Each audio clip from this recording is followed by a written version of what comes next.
Happy New Year, everyone, and welcome to this week's episode of Legal Talk Tuesday, the first episode of 2021. I'm Crystal I. Myers, Esquire, founder and principal attorney of Be Bossy, a boutique law firm with a primary focus on meeting the intellectual property and business legal needs of small brands and small businesses. Before we get into this week's topic, let me remind you that nothing that I say or do in this video is with the intention of creating an attorney-client relationship between me and any of you. This video is solely for educational and informational purposes only. Now, let's get into this week's topic.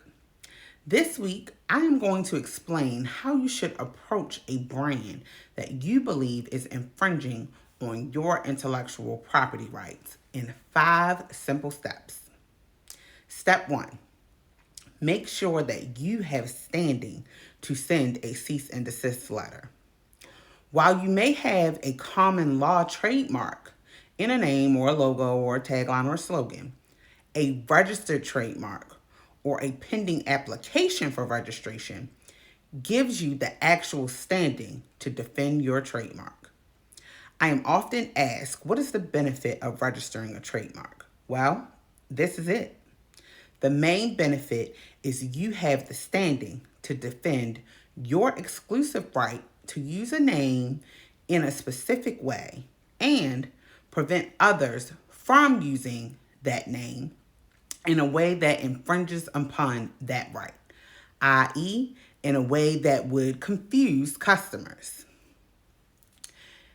If you come across a brand with a same or similar name and a confusingly similar use to the name, then you may have an infringement case.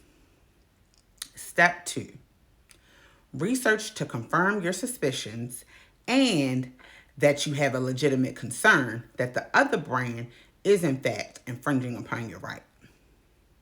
You may see, again, the same or similar name. However, the use of the name should also be similar. I wanted to say that again. So similar that it is likely to confuse customers. Often, people have such a strong emotional reaction to seeing another brand with a same or similar name that they act quickly without doing their research. You can reach out to an attorney for assistance here if needed. Step 3, find the contact information for that brand or brand owner. In completing step 2, you should have come across contact information for the brand or its owner. This can be an email address, a mailing address, a phone number, or a social media page where you can send a private message.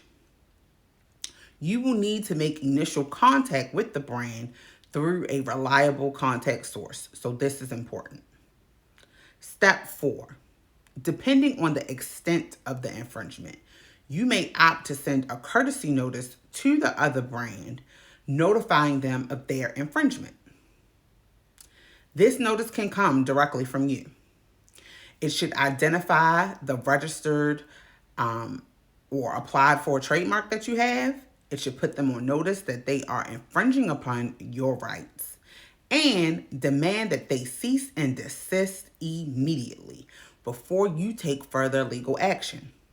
On the other hand, you may want to take a more aggressive approach and send them a formal cease and desist letter. This letter should come from an IP attorney, be on her letterhead, and make certain statements on your behalf. This letter would also direct the brand to forward the letter to their attorney, which further demonstrates that you fully intend to take legal action if they do not comply immediately. Finally, step 5. Monitor the brand's activity to see if they take affirmative actions to cease and desist any and all use of the name in question. Now, I said name a lot, but note the approach outline here would also apply if the mark in question is a logo or tagline or slogan. However, you would need to have a trademark registration or an application pending for registration for those marks as well. I want to also note that as a part of your trademark registration process, your application must go through a period of opposition. During this time, any other person or entity that believes they were the first to use the mark in commerce and therefore the rightful owner of the mark, they can challenge your application. If it is found that they can demonstrate that they used the mark first before you did, they will successfully intercept your registration. I say this to say, step 1 is critical. If you cannot put a check mark next to that step, do not proceed to any of the other steps until you consult with an IP attorney. If you are looking for an attorney to assist with your IP needs, or if you have other business legal needs, head over to my website, www.thebossy.approach.com, and book an appointment with me so that we can chat further. While you are there, you can learn more about me and the services that I offer, as well as check out our brand merchandise. Pro tip, grab the Be Bossy Business Planner. They were moving like hotcakes during the holiday. So thank you to all who purchased. I'm already getting feedback on how great of a tool it is. I'm using it myself. So come on and join the party. Well, that'll do it for this week's episode. Until next time, be bold, be brave, be bossy. See ya.